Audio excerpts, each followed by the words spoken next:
Hey there folks, welcome back to the Tower Tech. Today we are taking a look at a smart lock from Yale. It's called the Connexxus. It allows you to unlock your door with your phone and a bunch of fobs. It's a fab lock. Let's get into it. So there've been a few different smart locks from Yale and indeed a couple of other different manufacturers. This is the latest in the lineup. Has been out for a little while, but it's new to me, hence the doing of a video.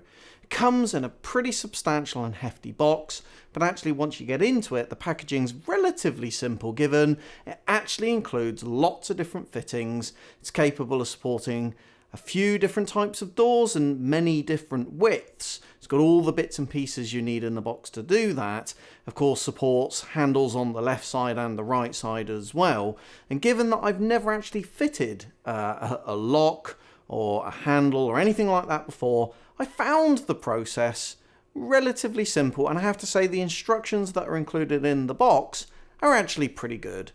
Removing the old handle was an absolute breeze. All you have to do, in a little bit of a scary moment if I'm honest with you, is remove two screws. Now to be fair, they are both on the inside of the door, one actually inside the door as you would face it looking out of the door from the house, the actual other one then actually being on in the inner edge actually next to the lock. You remove those two screws and actually the mechanism just kind of falls away. You get left with this lock inside the middle. As I say, when you remove the second sort of inner screw, you have to quite often turn the key in the lock in order to be able to remove that screw. That whole lock bolt, for want of a better description, just comes away.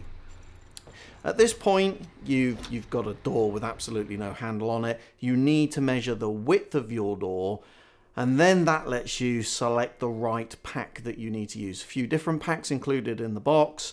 It's all to do with the total thickness of the door and the thickness from the outside to the kind of inner bit of the door, if that makes sense. Once you've selected the right pack, you need to actually fit your new lock. Of course, there's no keys included because this is an automated smart lock. And you need to fit something called the tail bar. Now, the tail bar is the thing that's actually going to turn the lock, the thing that's going to be turned electronically. There's two included. One is long and one is short. And again, it's all dependent on the width of the door. Once you've got that lock fitted, you need to return your screw, the same screw that you took out, not one that's included in the box, and that then secures your new lock into the door. You then need to get into actually fitting the outside handle. First things first, you need to fit some springs in that. Make sure your handle is either on the left-hand side or right-hand side, depending on which side of the door it's in, and then fit those springs in.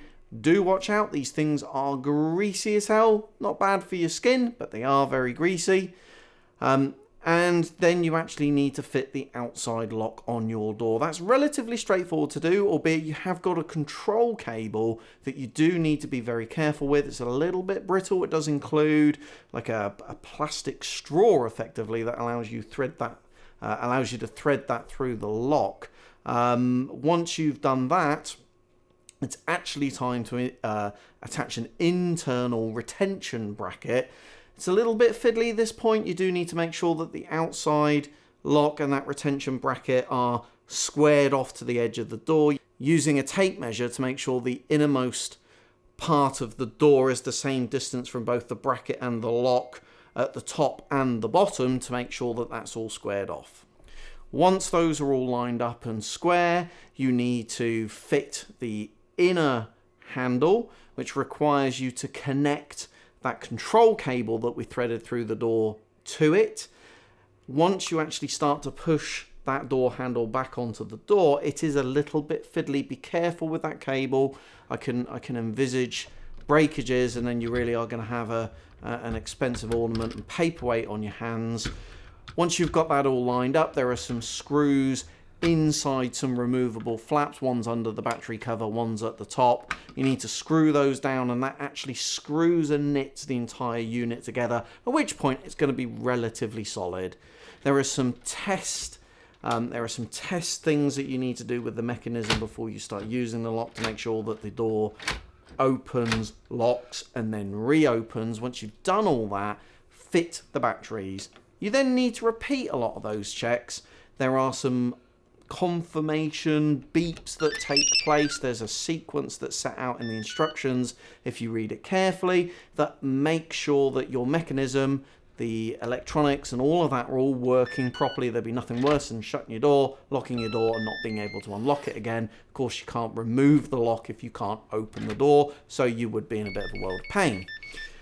Once you've got all this done, you've got the bulk of that behind you. Now, this whole process, bearing in mind that I've never fitted this kind of stuff before, that took, I'd say, about 45 minutes. It didn't feel too onerous. It certainly felt more daunting at the beginning of the process than it actually felt doing it. Once you've got various different packs with multiple components in, that did feel daunting. But actually, looking back retrospectively at the end, I actually think the process was a lot simpler than I anticipated. Once the lock is fitted, you need to pair your first fob. That's really straightforward to do. It's just a case of a button sequence that you need to do both with the internal and external buttons. Push your fob up to the external lock and it pairs itself up. At this point, you need to download the Connexxus app. That's available both for Android devices and iOS. And I'm going to be honest with you guys, this is where the fun started. Not. Yale, great manufacturer of locks, not great manufacturer of apps. The app is atrocious. It does really, really peculiar things. As you follow the instructions, there are whole menu items just missing from it. When you press on some of these menu items, they don't do what you expect them to do. It's very interesting because my neighbor actually fitted a lock, exactly the same lock. He fitted this to his house first. It was him that gave us the idea to get this. He's using Android and he's actually had no problems at all. But looking at various reviews of this app, I can see there are plenty of upset iOS users and plenty of upset Android users. The only way that you're supposed to add new fobs to the lock, because you've got multiple fobs that you can use. Indeed, you've got fobs, you've got cards, different sorts that you can take with you. The instructions are pretty explicitly clear that the only way you should do that and add new keys, essentially, is to do that via the app. Now, I can tell you categorically you can do it the same way that you added the initial fob to the device, but that's not the way the instructions say that you should do it. Initially, the option to add additional fobs was just missing from the menu entirely. Support from Yale is completely non-existent. I raised at least 3 support queries, all online via their web service, none of which ever got responded to. And actually, I'm doing this video a little bit retrospectively. I bought this lock and fitted it a good month ago, and I've still not heard back from them, which is really, really disappointing. Magically, all these problems just solved themselves over time, and I didn't actually update the app in any shape or form. Suddenly menu options just suddenly started to appear and things started to work the way that they should. And I have to say, once that had happened, the experience is really, really good. It's great being able to add keys to other people who've got the app. Great feature that allows you to give like temporary keys to people. If you've got a cleaner that comes in on a Thursday in the afternoon, you can give them a key that only works on a Thursday in the afternoon. If you've got someone who needs to pop in, you can't get home to give them a key, you can deploy them a temporary key. All of this stuff is great, and using your phone to unlock the door, as long as you follow the correct sequence and you've activated the key within your app, this kind of twist and turn mechanism that you've got that actually activates the lock via Bluetooth, it's pretty intuitive in the main, and feels pretty good actually when you unlock the door. A word of warning though, if you haven't got the app open and you haven't activated the key, it works sporadically, it works sometimes and not others. It's definitely an opportunity for improvements in future releases, albeit I'm not entirely sure that Yale appear to be actively developing this app, which is a bit of a shame. As I say, all in all, I am pleased with the lock despite the reservations about the app. The experience on the whole has been pretty good. Notwithstanding any of this, remember, this lock is pretty damn secure. You're not going to worry about any kind of lock snapping or bumping, which are the kind of current trends within the UK of people getting through what are relatively substantial locks. There's no fear of that whatsoever. There's nothing to bump. There's no key slot to push anything in that you can bump the key and knock the tumblers down, and there certainly isn't anything to snap because you can't get into this thing.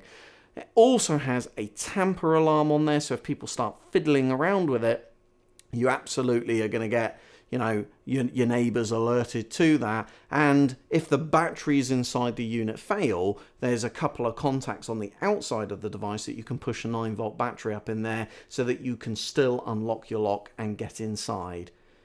Last and by no means least, it is compatible with Samsung SmartThings. It allows some integration there and actually allows some integration with various kind of smart home devices that allow you to lock the door and not unlock the door. If you try and do that with Alexa at the moment, she won't unlock the door and tells you quite overtly that she can't unlock the door, which would seem wise, otherwise you'd have someone shouting through your letterbox telling her to unlock your door. So all in all, a great addition, I think, to a smart home setup. Certainly a bit flaky. It's clearly an early generation type device, but if you got a bit of a technical savvy about you, a bit of know-how, and you're prepared to problem solve some teething problems, this is a great device. If you're looking for an out-of-the-box, seamless, up and working solution, then this is probably not the lock for you. So there we go, guys, the Connexxus Smart Lock from Yale, a great device recommended for those that are tech-friendly and comfortable with a bit of troubleshooting. Please like and share this video if you've enjoyed it. Make sure you subscribe if you're not. There's plenty of great content to come. I hope you're really well wherever in the world you are, and I will see you in my next one.